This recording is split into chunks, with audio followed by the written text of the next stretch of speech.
1000 से ज्यादा फलस्तीनी शहीद हुए हैं, जिनमें मासूम बच्चे भी हैं। वो खुराक के लिए तड़प रहे हैं, वो पानी के लिए तड़प रहे हैं, और हम सिर्फ यहां पर करारदादों पर करारदाद ला रहे हैं, अमली तौर पर कोई काम नहीं कर रहे। जनाब चेयरमैन, आज मुश्ताक साहब, मैं बैठा हुआ था, मैं भी कुरान शरीफ का मुताला करता हूं कभी कभार। आज मुझे एक आयत मेरे सामने आई, अचानक आई। मैं आपकी इजाजत से चाहता हूं कि वो मैं सुना दूं उर्दू तर्जुमे।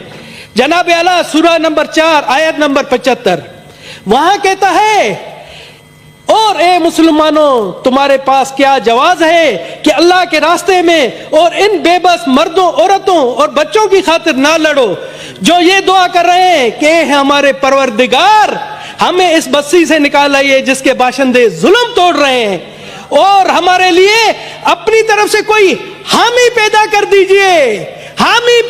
दीजिए, और हमारे लिए अपनी तरफ से कोई मददगार खड़ा कर दीजिए।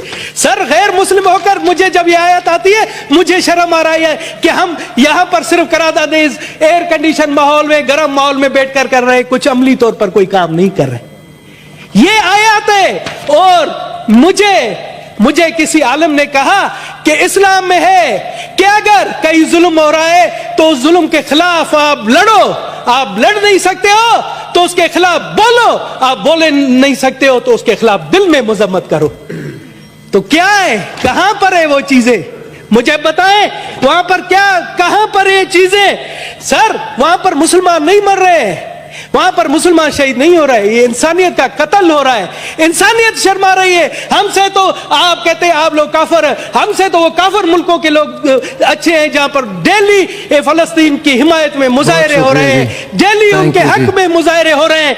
जनाब आलम, मैं आपको, सर मुझे दे, मैं पाकिस्तान की 1 करोड़ अक़लियती अवाम की तरफ से अपने फलस्तीनी भाइयों के साथ हूं, और हमें फख्र है, मुझे फख्र है, मेरे खानदान को फख्र है कि हमने जुल्म के खिलाफ अहले बैत की भी मदद की थी। अहले बैत हमारे यहाँ पाकिस्तान में मेहमान थे और उन पर जुल्म हुआ, उनके साथ हम मिलकर लड़े, तो हम अपने फलस्तीनी भाइयों के लिए भी आए और उसी रवायत को बरकरार रखेंगे।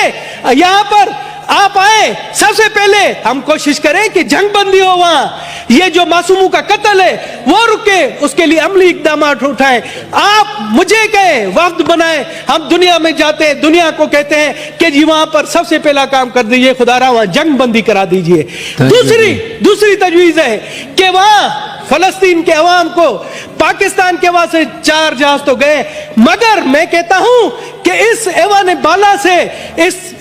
बाला से भी एक इमदादी जहाज जाना चाहिए, चाहे वो 20 करोड़ का हो। सबसे पहले धनेश कुमार ऐलान करता है आप फंड कायम करें, इस ऐवान से 20 करोड़ का सबसे पहले 1 करोड़ रुपए का ऐलान मैं करता हूं, मैं आपके फंड में देता हूं, आप करें, हया शर्म करें, आए और फंड का ऐलान करें। धनेश ने अगर 1 करोड़ नहीं दिया, मुझ पर लानत 1000 बार। आप 20 करोड़ रुपए का करें, आप करें, इधर से हम जाएंगे और इमदाद अपने फलस्तीनी भाइयों को पहुंचाएंगे, अद्वियात पहुंचाएंगे, उनके लिए पानी राशन पहुंचाएंगे। आप करें, ऐलान करें, अगर मैंने नहीं दिया मुझ पर लानत। Thank you ji.